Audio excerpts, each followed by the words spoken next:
All right, everyone, good Thursday. Here we go, looking live out through our plaza cam. It's wet out there tonight. Feels like spring, and maybe even smell it. We were talking about that in the weather office. After this rain came through, it smelled like spring in the studio, and that's scientific, too. You know, there is a scent that gets released whenever it rains. There's actually a couple of them. One is called petrichor, and that is there is a chemical on plants and on the ground and on the dirt, and whenever rain falls, it disrupts that chemical and it releases it into the air, and you can smell it. It's a smell of rain. If you smell rain, you know, the smell of rain after it started to rain, that's what that is.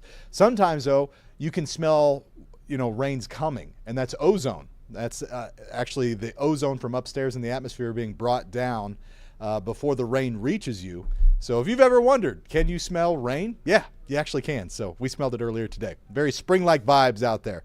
So anyway, wet evening for us. We've got a lot of rain. For January, this is a lot of rain that's moving in tonight. I'm glad it's rain because this would be a lot of snow. And we have a wonderful weekend, too, that's lining up after this is out of here. You're not going to want to miss that. I'll get you ready for it all. So let's show you what's happening here and give you all the updates. First off, I mentioned the stat. A month's worth of rain. Now, on average, the entire month of January sees just over an inch of rain, of precipitation. You know, some of that snow, some of it's rain, whatever. But this event alone will bring around an inch and probably even more than that in Kansas City. That's through tomorrow morning. So it's good soaker for us. Now, what's happening here, I'll show you a little behind-the-scenes meteorology. This is at about 18,000 feet. About halfway up where jets fly, and we've got this big low-pressure system, and this is taking a very similar track to what the blizzard did earlier this month, but we don't have the cold air this time.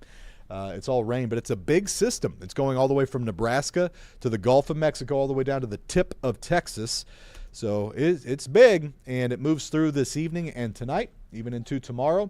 And what it's doing is grabbing that Gulf moisture. Why is this one producing so much rain? It's because these act like a scoop. Whenever you get a big low-pressure system like this, they spin counterclockwise. It scoops up that moisture from the Gulf and slings it up our way and does this. Brings that. Bands of rain and downpours, and unusually heavy for this time of year. Not that it's unheard of. It's not going to be a record breaker, I don't believe, but healthy. So what are the rain chances? Well, this evening and tonight, it's basically just wet. I'm not saying you won't catch a few dry moments here and there, but generally 60 to 70% rain chances through the rest of tonight and tomorrow morning. Your Friday morning will start wet.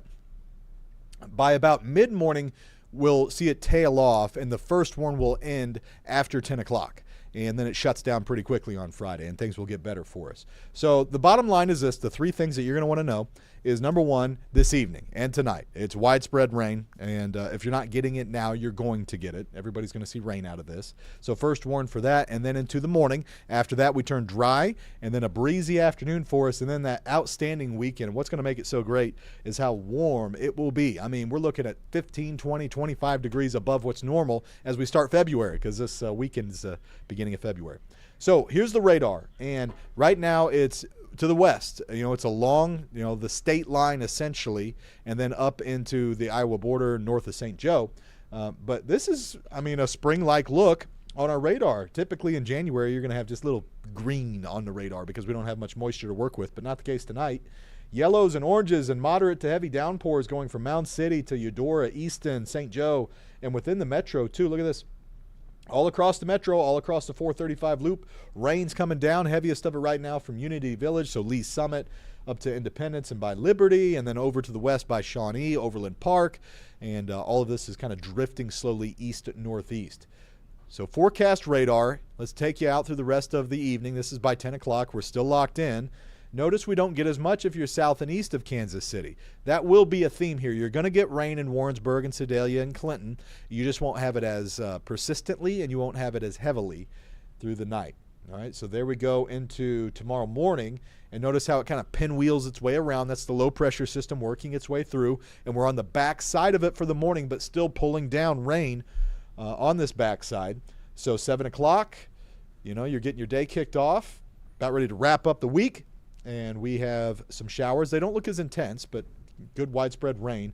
And then by 10, there's 9. But just want to show you by about mid-morning, we're on the backside. It's going to shut down quickly, and then it scoots away. We'll get you into the afternoon, and look at that. The sun comes back out, so it'll be pretty nice by tomorrow afternoon. Now, I don't know that you're going to get into the sun east of Kansas City, and it's a close call in the metro, but the cloud cover probably going to be kind of stubborn in Marshall and Warrensburg and places like that. Look at the rain totals here. Wow, I told you, just over an inch is average for the entire month, and we're looking at 1.35. That's just what the computer forecast puts out. So anyway, over an inch seems reasonable for Kansas City, and over 2 inches. St. Joe and Atchison, Cameron, we might see some flood advisories get issued. You know, the ground is rather hard because it's winter. And that rain is going to somewhat soak in because our soil temperatures are above the freezing mark. It's going to be able to absorb some of that, but there's still going to be a fair amount of runoff. You get 2 inches of rain that's all running down to the low spots. We could have some flooding whenever you've got 2 inches of rain like that. So nothing, I don't think, severe, no flash flooding, anything like that, but a few spots with water on the roads and, you know, those low-lying typical areas probably going to be a little flooded by tomorrow morning in St. Joe and Atchison, and maybe even here in Kansas City. Ottawa, Lawrence, Garnett, over an inch seems pretty likely there. And then much lighter, Odessa and Harrisonville and Warrensburg, 1/10 to 1/4 of an inch there. You just don't get a whole lot overnight tonight where it's really meaty, heavy rain. You'll get it as it's lighter and sliding east by late tonight and early tomorrow morning and even into mid-morning on Friday. Now, I mentioned the rain and how we could have some flooding, and this is a lot of rain, but it's beneficial. So there's the drought monitor and showing you just that, hey, we could use this. This isn't bad, good showers for us. Drought conditions, low-end drought conditions to abnormally dry. So good to have that. 42 degrees right now. Not bad. Not bad at all for a late January evening. Feels like 38. Breezes are light.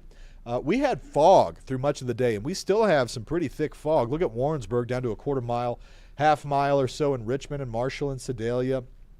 And we'll have that kind of come and go overnight. Watch this. You can see there's 10 o'clock.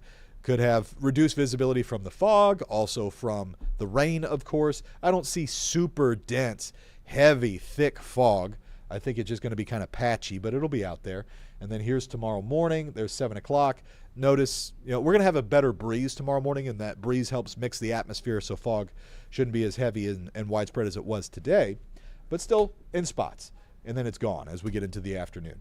So our evening here is wet. Temperatures staying locked in the 40s. Mid to low 40s will do it. Steady showers, maybe even a clap of thunder. Tomorrow morning, red bars. Those are first warns. Those are hours that we're highlighting. Hey, rain is likely here. Just be ready for that. Take your umbrella, whatever it is, whatever it means for you. Maybe some minor delays on the roads, that kind of thing. 40 is as low as we go. So well above the freezing mark. That's great. And then here's Friday afternoon. No red bars. No first warn. Rain moves out. Should be done, I think, by about 10 or 11. I'll keep a 20% on noon just in case it slows down. And then partly to mostly cloudy skies into the afternoon with 48 as our high temperature. Now, something about tomorrow is the winds will pick up. It's going to be out of the northwest and gust to around 25. I'd call that a breezy day. By Saturday, winds will shift directions. They're going to come out of the southeast. And I'd call that a windy day. Saturday is going to be on the windy side, 30 miles per hour. Not horrible, not, don't go outside because it's going to be too windy. I think it's a great day to be outside. It just, the price that we're going to pay for warming things up with a warm southeast wind is that it's going to be on the breezy side. That's it. So your Security Bank 7-day, look at that. 53 on Saturday with some sunshine. It won't be pure blue skies, but we'll have some sunshine on Saturday. And then even better on Sunday. All right, Sunday, February 2nd, Groundhog Day, 60 degrees. We'll have light winds. We're dry. We have sunshine. Sunday, you got to make plans. You got to be out on Sunday. I mean, it's just going to be a treat. Let's look at some of the details here. This is, again, Groundhog Day. That's a full on 20 degrees warmer than normal. The record's 69. I don't think we're going to get that. But it will be our first 60s that we've had since November. That's 70 days. This will be our warmest day in 70 days. And on a weekend, and with light winds, and with a pretty sky, this is great. So here, let's show you what's happening next week. Now, we've got actually a series of fronts that are going to sneak by next week. And I have to be honest with you. There are some question marks in when they come through, and when they come through will determine our high temperatures. It was looking like Monday would be colder. And now it looks like that front is stalling. And if it stalls, then we won't get the cool down. So Monday could go up or down here. I just want you to know that. the trend is going up a little bit. So I think 51, low 50s from what I see right now is a good bet for that. And then Tuesday, we're down even more. We're in the low 40s. And then Wednesday, 43. There's some rain trying to sneak in there, maybe even a little mix. Let me show that to you. See if I can get that to pop out. There you go. See a little bit of pink early in the morning. Could see some light wintry mix and then maybe some light rain. That's not a powerhouse of a system, but we might have, excuse me, a little something in there on Wednesday. And then finally, a second front comes in after we get past Wednesday, and that one will decidedly drop us back into the upper 30s. So we're going to be near normal Tuesday, Wednesday. Normal's 40. And then a little bit below normal on Thursday of next week. I don't see a tremendous cold slam. It's not that it's going to be horrible. It just, you're almost going to cut your temperatures in half from what we have this weekend. So that'll be a little bit of a bummer. But this weekend's going to be tough to top. So that's the latest, everybody. Hope that helps with your planning as you go about your evening and tomorrow and your weekend. We'll have updates for you at 10. Thanks for watching. We always appreciate that. Thanks for joining, and have a wonderful evening. Take care.